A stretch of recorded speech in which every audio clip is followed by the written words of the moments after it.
Bonjour, bienvenue sur le plateau d'LVA TV. Nous sommes aujourd'hui 3 décembre à la veille du congrès de l'UPA en présence de M. Benoît Legault, directeur général des producteurs de grains du Québec. M. Overbeck, son président, et me disait-il tout à l'heure hors d'onde en préparation du congrès de l'UPA de demain. Monsieur Legault, on a reçu un communiqué ce matin de votre fédération qui parlait de la mise à jour économique. Vous rappeliez en fait dans ce communiqué que vous avez un différentiel dans les compagnies de production de grains entre le Québec et les États-Unis d'à peu près 80 000 $ par année. Vous faisiez des réclamations en fait donc au gouvernement et vous appuyez votre communiqué par une lettre que la CAQ vous avait fournie, en fait l'équipe changement, en fait vous avez fournie quelques semaines avant les élections où il disait vous appuyer s'il prenait le pouvoir. Est-ce que c'est le cas?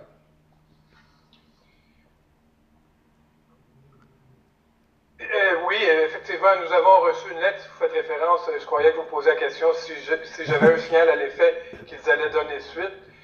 Mais vous faites référence à la lettre, aux lettres qu'on a reçues, la Coalition Avenir Québec. Effectivement, ils nous ont écrit pour appuyer une majorité des points qu'on avait soulevés durant la campagne électorale. Oui, et notamment, je voyais dans les points qu'ils avaient soulevés, bon, ils parlaient de bonifier les programmes de soutien en agro-environnement. Je voyais aussi qu'il voulait s'assurer de ne pas nuire à la compétitivité, pardon, et il parlait de compensation adéquate. Alors, j'imagine que c'est tout ça qui a dû être répété depuis le 1er octobre auprès de M. Legault et de son gouvernement. Est-ce que vous avez eu une écoute de la part du gouvernement Legault pour le moment? Oui, en fait, le nouveau gouvernement nous a dit qu'ils étaient toujours intéressés par nos préoccupations. On a eu la chance de rencontrer quelques représentants récemment. Évidemment, nous, ce qu'on tend à leur répéter, c'est que dans le secteur des grains, ce qui est particulier, c'est que c'est une perte de compétitivité qui se fait graduellement depuis plusieurs années.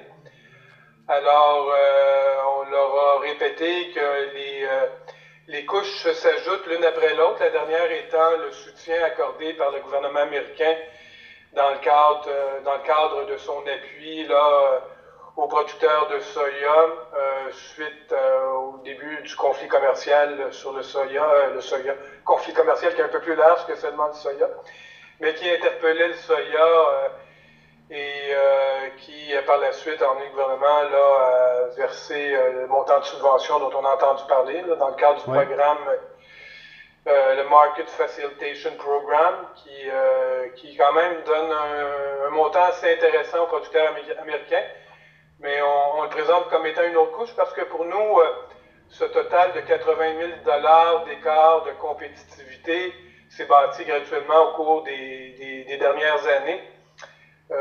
Qui touche un paquet de domaines. Là. Ça va des pesticides à la fiscalité agricole, en passant par la taxe carbone, par les programmes de soutien qui sont plus généreux aux États-Unis qu'au Québec. Mais justement, vous parlez des pesticides et vous dites, en fait, dans l'écart de 80 000 $ que ça représente entre les États-Unis et le Québec, vous parlez par entreprise, vous dites que ça représente l'impact cumulé des nouvelles restrictions environnementales au Québec, entre autres. Mais quand on sait qu'actuellement, au Québec et un peu partout dans le monde, il y a beaucoup de pression mise sur les changements climatiques et l'environnement, pensez-vous que M. Legault et son gouvernement vont quand même vous écouter? On le souhaite. Je crois que M. Legault a quand même une connaissance des enjeux et ce ne sont pas les seuls qui... nous, on n'est pas le seul secteur où cet enjeu-là s'applique, c'est-à-dire une volonté d'agir d'un point de vue environnemental, mais en restant réaliste, en ne compromettant pas l'avenir des entreprises d'ici, parce que ça ne donne pas grand-chose de sacrifier les entreprises ici là, pour faire avancer des enjeux environnementaux là, qui nécessitent là, une participation de tous et chacun. Notre principal compétiteur étant les Américains, ça vient difficile de dire qu'eux font de grandes avancées ces dernières années, particulièrement en termes de pesticides ou de gestion des matières fertilisantes. Aux États-Unis, ils ont une façon de gérer qui est complètement différente de la nôtre. Les règles sont différentes, beaucoup plus sévères au Québec. Et pour l'instant, c'est la réalité que vivent les producteurs de grains du Québec. Donc, une entrée de produits américains de grains qui n'ont absolument pas les mêmes critères qu'au Québec. En termes de chiffres, vous parlez, vous, de 80 000 $ de différence entre les compagnies américaines et québécoises. Est-ce que ces chiffres-là, quand vous parlez avec le gouvernement en place, est-ce que c'est des chiffres qu'ils reconnaissent déjà ou c'est à négocier, ça, en fait? Bon, en fait, il faut quand même comprendre que ça cherche à comptabiliser ce grugement de compétitivité qu'on observe au Québec dans le secteur des grains par rapport à notre principal compétiteur qui est le producteur américain. Ce n'est pas nécessairement une contrepartie systématique que l'on recherche, mais une reconnaissance et ils le reconnaissent qu'il s'est passé des choses au cours des dernières années, que le producteur québécois reçoit moins que le producteur américain. Ça a même été dit par l'ancien ministre de l'Agriculture, M. Lessard. Donc, il y a une certaine reconnaissance de la problématique, de ma compréhension des différentes discussions que nous avons eues avec le ministère, qui sont plus à l'étape d'essayer de voir quelle forme pourrait prendre l'accompagnement. Évidemment, c'est pas juste la forme, mais le niveau pourrait prendre cet accompagnement. Ce qu'on nous dit, c'est qu'il y a une première étape qui a été franchie en annonçant un programme avant les élections, un programme de 15 millions pour améliorer la productivité végétale. Alors, on nous a dit que c'est le ministère, ça ne vient pas de la CAQ, mais du ministère. On nous a dit que c'est cette forme-là que le ministère souhaitait prendre pour aider les producteurs, donc les aider dans des investissements structurants pour améliorer la productivité et à répondre aux exigences sociétales.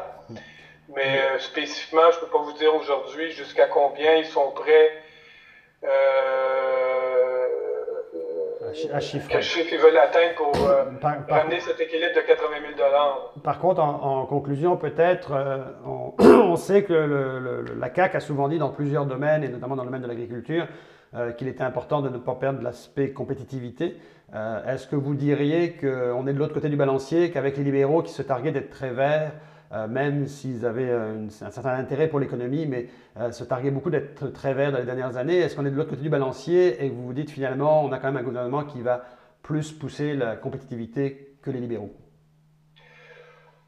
On peut faire les deux, hein? Pousser la compétitivité, mais donner aux entreprises les moyens de relever l'enjeu de la compétitivité tout en atteignant des objectifs environnementaux. En même temps, je vais vous souligner que la différence qui est soulignée ici au niveau de la compétitivité de 80 000, il y a environ 20 000 $ que représente l'enjeu des restrictions environnementales ou contraintes environnementales. Tout le reste, c'est la fiscalité. En fait, l'équité des programmes, de gros écarts en termes d'assurance récolte, de programmes de base, l'aide spéciale qui vient d'être donnée. Et évidemment, il y a la fiscalité agricole qui vient joindre à l'ensemble des 7 points ou 8 points dont je viens de vous parler. Alors, M. Benoît Legault, on vous remercie beaucoup pour l'entrevue d'aujourd'hui. On sait que vous allez sûrement descendre aussi au congrès de l'UPA demain et après-demain. Si vous-même ou M. Overbeck de la Fédération souhaitez nous en dire plus, échanger un peu plus sur le plateau d'LVA TV, nous sommes à quelques pas du congrès, donc vous êtes les bienvenus. Je vous remercie de l'invitation. Merci, bonne journée. Au revoir.